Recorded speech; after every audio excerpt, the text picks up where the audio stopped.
এখন বুঝতেছি মেয়েরা কেন আলাদা সংসার করতে চায়। বিয়ের আগে আমি ভাবছি আমার হাজবেন্ডের কোনো ভাই বোন নাই, শাশুড়ির সাথে মিলেমিশে সংসার করব, কিন্তু বিয়ের 2 মাস যাইতে না যাইতে আমার শাশুড়ি আমার সব কাজে ভুল ধরে রাগারাগি করে। আমার হাজবেন্ডের কাছে বিচার দেয় আমি নাকি কোনো কাজই পারি না, অথচ বাড়ির 75% কাজই আমি করি। এমনকি আমার শাশুড়ি আমার বিয়ের 2 মাস যাইতে না যাইতেই আমার বাবার কাছে ফোন দিয়ে আমার নামে বিচার দিছে আমি নাকি জীবনেও কোনো কাজ পারবো না, আরো কত কি।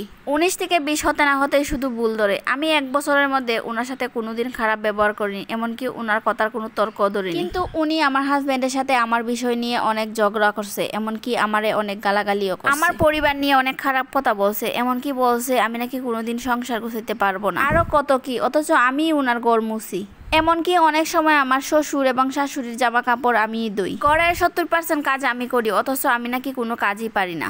আমায় কোনো রান্না করতে দিবে না। উনি চায় সংসারের মাতব্বরি উনি করবে, করুক, আবার বলে বউ থাকতে আমাকে রান্না করতে হয়। এদিকে আমাকে রান্না করতে দিবে না, আবার কথাও শুনাইবে। এখন ভাবছি আল্লাহ যদি সহায় হন, আমার জামাই যদি একটা আলাদা বাড়ি করতে পারে, জামাই নিয়ে আলাদা হয়ে যাব। পাঠিয়েছেন ফাতেমা নামের একজন, আর এটা একজন পোস্ট করছিলেন, তো আমি কোনো টপিক নিয়ে ভিডিও বানাইতে পারতেছিলাম না, তাই ভাবলাম একটু কুটকাচালি আপনাদের সাথেও শেয়ার করি। যাই হোক, মজা করতেছিলাম, আসলে ভিডিও বানানোর জন্য কোনো টপিক খুঁজে পাইতেছিলাম না, আর হঠাৎ করে এই পোস্টটা চোখের সামনে পড়লো। অনেকেই দেখি এই ধরনের ভিডিও দেন, তো ভাবলাম আমিও একটু দেই, হয়তো আপনাদের ভালো লাগবে, একটু অন্যরকম হবে। কেমন হয়েছে জানাবেন।